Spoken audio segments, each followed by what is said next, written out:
Et bonjour à toutes et à tous. Nous sommes de retour sur le plateau du Hub Live au cœur du Sustainable Mobility Forum, donc à Paris, au cœur même de cet hôtel Potoki, donc qui abrite la CCI de Paris. Et nous sommes avec Anne-Marie Idrac. Bonjour. Je rappelle que vous êtes ancienne ministre des Transports et aujourd'hui vous intervenez en qualité de présidente de France Logistique. Alors France Logistique, déjà, est-ce que vous pouvez nous présenter ce que c'est ? Alors France Logistique, bonjour et merci de m'accueillir. France Logistique est une association qui a été créée début de 2020 et qui réunit l'ensemble des acteurs privés de la logistique pour mieux faire connaître nos métiers et travailler avec les pouvoirs publics. Mais ce qui est le plus important, c'est de se rappeler ce que c'est que la logistique.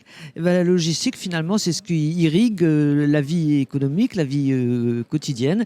Donc aussi bien tout ce qui est import-export, tout ce qui est usine, tout ce qui est évidemment distribution et puis au final, comme on dit quelquefois, le dernier kilomètre. Donc c'est 2 millions d'emplois et beaucoup d'innovation et surtout beaucoup d'utilité. Ouais, c'est énorme. Puis il y a de gros enjeux. Donc quels sont ces grands enjeux à vos yeux de la logistique ? Alors en fait, on a deux enjeux. Des enjeux de compétitivité pour accompagner la compétitivité de l'industrie et de l'économie française. Et puis des enjeux de verdissement. Et c'est ceux-là qui sont les plus importants. Et en fait, il y en a au moins deux à l'intérieur du verdissement.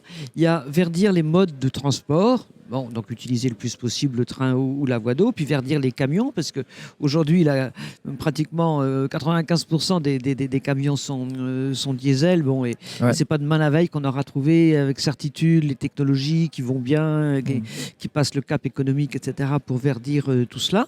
Et puis le deuxième bloc de choses à faire, ça concerne les entrepôts, parce que, évidemment, les entrepôts, selon leur maillage, peuvent être plus ou moins écolo en tant que tel, le respect de la biodiversité, production de photovoltaïque, etc.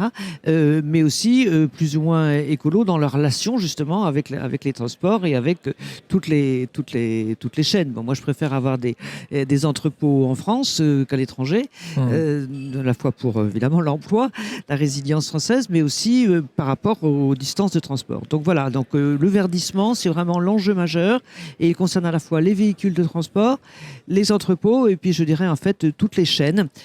Et puis finalement, ça concerne toute l'économie française, parce que c'est la sobriété des consommateurs, c'est la façon d'organiser les livraisons, c'est la façon de concevoir la production, relocalisation par relocalisation, etc. Et tout ça, donc encore une fois, dans une idée qu'on peut verdir et on peut faire du développement durable.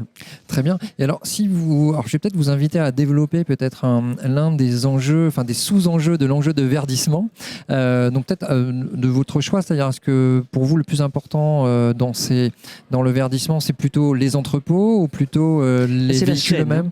C'est la chaîne globale. Franchement, c'est la chaîne. Et peut-être un petit focus sur les zones à faible émission. Donc en fait, c'est une bonne occasion de se poser les questions de l'organisation logistique, qui est d'ailleurs très différente selon les villes, selon l'organisation physique de la ville. Et puis il y a des villes où il y a des touristes, d'autres où il n'y en a pas. Il y a des villes où il y a des événements, de l'industrie ou pas, etc. Bon.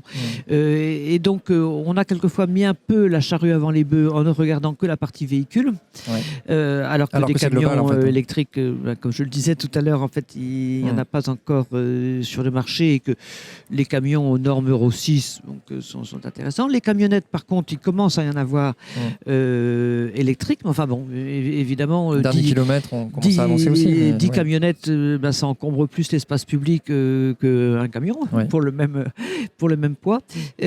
Donc il faut avoir une approche diversifiée et puis assez pragmatique, assez réaliste, qui concerne à la fois, encore une fois, là aussi, les entrepôts, où est-ce qu'on les met, les marchandises, et puis donc les véhicules de transport, les circuits, etc. Très bien. Et comment France Logistique travaille avec l'écosystème justement de la logistique ? Alors, d'abord, nous sommes donc une association professionnelle, donc avec la plupart des acteurs privés de la logistique. Bon. On travaille beaucoup avec les pouvoirs publics, alors au niveau national et puis de plus en plus au niveau régional. Et également, on a piloté, lancé, accompagné, etc., beaucoup de choses sur la logistique urbaine durable, avec des financements de l'ADEME, etc. Et puis, comme nous sommes portés beaucoup sur les sujets d'innovation, pour lesquels d'ailleurs, là aussi, il y a eu des appels d'offres, des appels à projets, pardon, de la part du ministère de l'Industrie. Bon, ça nous fait être en interaction avec un certain nombre d'acteurs, en particulier tout ce qui permet d'optimiser les circuits, d'assurer un meilleur remplissage, d'assurer la traçabilité des produits et des circuits. Donc il y a pas mal à gagner en efficacité et aussi en général ce qui va de pair en verdissement. Oui, quand vous dites meilleur remplissage, là on est vraiment sur le petit détail, mais en fait c'est pas un détail, c'est un remplissage. Ah, mais c'est pas du tout un détail. De chaque véhicule, hein, c'est ça, hein, c'est comment de chaque on véhicule, optimise les trains, les tournées, etc. Vous savez, c'est un petit peu comme pour les, on dit l'autosolisme, pour les personnes. Bon. Donc en matière de marchandises, il n'y a pas d'autosolisme, puisque évidemment tous les acteurs ont intérêt à remplir au maximum, mais quand même, il y a les retours à vide. Comment on optimise en fait? Voilà, comment on optimise, comment on mutualise, comment on massifie. Ce sont toutes ces choses-là où ça peut s'améliorer avec un certain nombre de technologies, mais aussi beaucoup d'organisation et de capacité des uns et des autres à travailler ensemble, à partager les données en particulier. Merci. Alors peut-être une toute dernière question, ça m'intéresserait de vous entendre sur votre vision de la logistique idéale. Pour vous, c'est quoi vraiment l'idéal à 5 ans, 10 ans? Ça veut pas faire. C'est d'abord une logistique qui marche. Tout à l'heure, on a eu le président, enfin le vice-président écologiste de la communauté urbaine de Lyon qui disait la logistique, il faut qu'on alimente notre ville. Il l'a dit 2 fois. Pendant les confinements, tout le monde s'est dit oh là là, mais comment est-ce qu'on va approvisionner les magasins, les gens qui ne peuvent plus sortir, les pharmacies, les hôpitaux, etc. Bon. Donc il faut d'abord que ça marche. Bon. Et en France, elle marche très bien, notre logistique, on a des très bons acteurs, mais point de vue compétitivité, dans les classements internationaux, on n'est pas. Donc il faut jouer sur des leviers. Géniaux. Voilà. Donc c'est que ça marche, c'est que ça soit efficace, c'est que ça soit inclusif du point de vue des emplois, tous les types d'emplois. On peut commencer au tout à fait premier niveau, mais il y a aussi des emplois extrêmement qualifiés dans la maintenance, dans la robotisation, dans l'ingénierie, dans l'IA, dans l'intelligence artificielle, l'utilisation des données, etc. etc. Donc que ça soit inclusif. Et puis que ça soit évidemment de plus en plus vert, aussi bien en ce qui concerne les véhicules que en ce qui concerne les modes d'entrepôt. Et en fait, c'est un sujet de société. Hein. C'est pareil que pour la logistique des individus. C'est que ce ne sont pas simplement les transporteurs, les logisticiens, mais ce sont leurs clients. Alors c'est qui ? C'est les usines, c'est les magasins, c'est les collectivités locales, c'est chacun d'entre nous finalement. Très bien.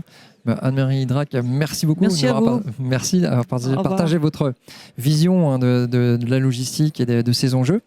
Donc, quant à nous, chers internautes, c'était la dernière interview et de qualité de notre dernier plateau Hub Live, donc au sein de ce Sustainable Mobility Forum 2023, donc à l'hôtel Potoki, la CCI de Paris. Merci beaucoup, à bientôt à vous.